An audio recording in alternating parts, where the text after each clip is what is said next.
Perfecto, gracias Emilio y Rodrigo por recibirnos acá en el Pabellón de Chile en la Bienal de Venecia. Y para partir les quería preguntar, Emilio, ¿cómo se conecta este pabellón con el llamado general de cómo viviremos juntos? Ujú. Mira, el pabellón se conecta, yo creo que como en varias capas. Yo creo que eso es lo que es una característica del pabellón. Eh, una importante, yo creo, es primero trabaja en un lugar bien emblemático de Santiago, que es la población José María Caro. Y la otra cosa interesante también es, porque es un gran plan urbano a fines de los años 50. Y la otra cosa interesante que durante la manera en que se abordó el proyecto también se abordó de manera colectiva. Yo creo que eso es otra cosa que también responde muy bien a la pregunta.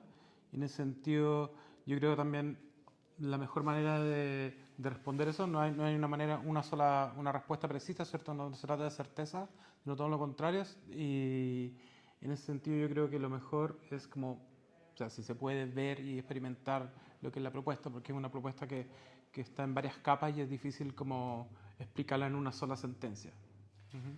Oye Rodrigo, bueno, esto que dice Emilio, que hay mucha profundidad acá, que es un pabellón que se tiene que experimentar, recorrer y de alguna manera ir conectando con estas historias. ¿Cómo fue el proceso de traer esas historias desde Santiago hasta en la forma que la vemos hoy en Venecia a través de estas pinturas? Bueno, fue primero un trabajo multidisciplinario, donde hay arquitectos, artistas, historiadores y también un trabajo con la misma comunidad, que son quienes viven en la población José María Caro, y se levantaron alrededor de 560, 570 testimonios, que son historias cortas sobre la pregunta cómo ellos han vivido, qué hechos pueden ser relevantes para vivir juntos durante tanto tiempo, ¿cierto? Juan Radich, que fue el historiador, recolectó estas historias cortas, que son acciones en el espacio, se ordenaron y se llevaron a pintura. Igual las pinturas y todo esto tenían un set de reglas como formales, la cual se ordenaba, porque teníamos que poner muchas disciplinas y personas en acuerdo para poder desarrollar este pabellón. Y con la dirección de Pablo Ferrer, que es artista, se seleccionaron 21 pintores que son estudiantes, y con esta historia hice una interpretación también de esta testimonios y se llevaron a cabo 525 pinturas las que están expuestas acá. Y bueno, el pabellón de Chile dentro del Arsenal es un espacio oscuro Mm. eh, y de alguna manera la instalación le da un giro, crea un nuevo lugar lleno de luz y Ujú. con esta tremenda perspectiva con las historias. ¿Cómo hicieron el diseño de este pabellón? Ujú. Sí, interesante porque efectivamente ya se habían hecho, o sea, Chile ha tenido varias participaciones y yo creo que eso ha sido como un lugar común, ¿cierto? Es una nave oscura, como dices tú, no tiene una sola entrada de luz que, que no es tan significativa. Y yo creo que habían dos cosas. Uno, que necesitábamos como un lugar neutral para poder mostrar las pinturas. O sea, necesitaba como su propio espacio la colección de pinturas, sí que puede ser una colección. Y lo otro que creo que era importante, también nosotros nos interesaba que el espacio, lo que quedaba hacia afuera, de alguna manera negara lo que estaba acá, como que hubiera una oposición entre lo que está dentro y lo que está afuera. Y se está como enfatizando esa idea al hacer esta sala ciega, también pero iluminada. Y la otra cosa que se hizo afuera es que están, ¿cierto?, como apuntalada el volumen, y el volumen al estar apuntalado también como que enfatiza de nuevo esta idea de que está como sosteniendo estos relatos, estos testimonios o estas pinturas que son relativamente frágiles como en teoría. Es más simbólico quizá eso porque no sostiene realmente el edificio, pero sí produce como un efecto que a nosotros nos interesaba. Y Rodrigo, y los tiempos, porque este era un tema que ustedes habían preparado un poco antes, llegó la oportunidad en un momento muy especial en Chile de ir al concurso con este tema y después de ir desarrollándolo en un tiempo que se fue estirando. ¿Cómo fue ese tema desde el concurso O hasta sea, hoy? yo creo que un poco es como bien sincrónico en la pregunta que viene del 2019, que es la pregunta general de la Bienal. Pasa un hecho social y político en Chile que es muy relevante y que creo yo que una cierta sensibilidad también en poder abordar la pregunta de cómo viviremos juntos, también cómo hemos vivido. Y creo que eso también hace mucho sentido en ver experiencias que están pasadas, pero que nos sirven mucho para poder seguir construyendo. Ahora, fue un proceso bastante largo, o sea, fueron 2 años en la cual trabajamos.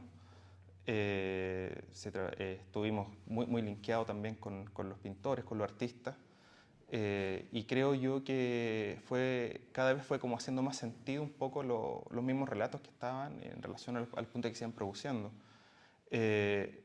No es fácil, creo yo, coordinar o estar dirigiendo tantas personas con un trabajo tan complejo. Y ahí creo que fue súper importante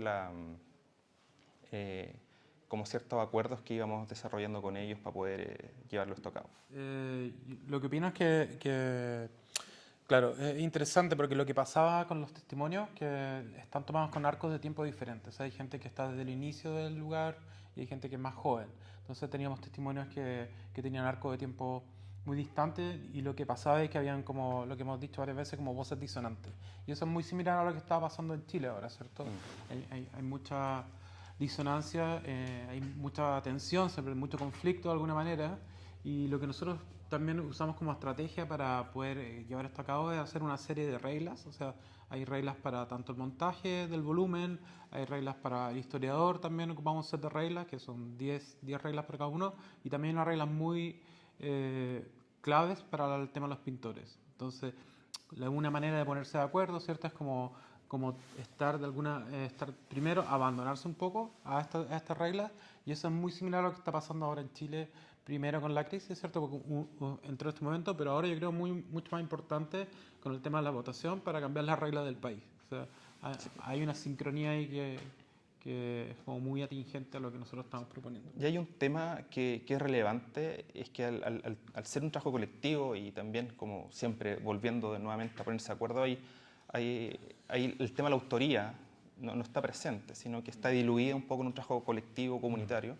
Y creo que eso aporta mucho a ver este espacio que tiene una potencia en relación a ver un universo con muchas voces disonantes que al final no tratan de responder una sola pregunta, sino que son experiencias que están narradas desde una memoria o de un recuerdo particular, creo. Bueno, de alguna manera, si bien es bien específico del lugar donde ustedes tomaron los testimonios, bueno, uno como chileno mira esta pintura y dice, esto podría ser cualquier lugar de Chile, o incluso algunas situaciones, esto cualquier lugar del mundo. ¿Qué esperan ustedes que los visitantes del mundo que van a venir a la Bienal de alguna manera puedan ver con esa mirada externa, sin la carga que tenemos nosotros? ¿Con qué creen ustedes que se van a quedar? ¿Qué van a ver? Sí, interesante la pregunta, porque primero los testimonios vienen desde una narrativa. Y para hacer esto como más universal, entendiendo que la muestra, como tú dices, iba a estar en este contexto, nosotros se tomó la decisión, ¿cierto?, de transformar esos testimonios que vienen del mundo de la narrativa, transformarlos en pintura, del mundo de la visualidad. Y para hacerlo aún más entendible y más universal, lo que se ha hecho con las pinturas es que se hizo una síntesis grande para efectivamente no caer como en el detalle local, sino que efectivamente el mensaje se entendiera desde un lugar mucho más, o sea, un lugar común para que funcionara acá o en otro lugar. Efectivamente, como tú dices, cuando la muestra está allá en Chile va a ser muy diferente. Mucha gente va a darle más sentido a eso, quizás, pero en general tratamos de evitar, no sé, también detalles de cierta época. La arquitectura está más o menos homogénea porque es como un fondo, y lo que pasa finalmente en las pinturas, más que contar como sentimientos o emociones, tiene que ver con acciones en el espacio. Eso es algo que es muy relevante, y también eso efectivamente pasa en muchos lugares del mundo. O sea, uno podría identificarse en ese nivel tanto acá como, no sé, o Latinoamérica o cualquier país, pero también acá en Europa. Y también hay un tema para nosotros que perseguíamos, que era que un poco una investigación en sí misma. No pretendíamos tampoco ser la única forma, sino que mucha experiencia. Y ahí también hay una relación entre la narrativa, que es los testimonios, ¿cierto?, la pintura como expresión, como representación, y la arquitectura. Y ese nudo creo que un poco es lo que se intenta desarrollar, un poco también mostrar, como el mismo espacio, lo que se escribía ante Emilio, de la propuesta espacial de esta nave dentro del ser principal, los mismos testimonios que están algunos expuestos. Y creo que como que en ese campo es súper interesante poder visibilizarlo y también darlo a conocer como este tipo de relaciones. Ahora, sí creo que la representación que ha tenido también había un set de reglas entre la relación, un poco de disciplina entre la arquitectura y la pintura, que tiene que ver con las diagonales, tipo geométrica, que tiene que ver con la tradición de representarla. Los 4 colores, entonces también hay una cierta set de reglas y como sentencias que desarrolló Pablo y también con nosotros para poder homogeneizar esto y darle como si fuese un solo pintor, sino que hay un tema que son muchos los que están acá trabajando tras de esto. Muchas gracias.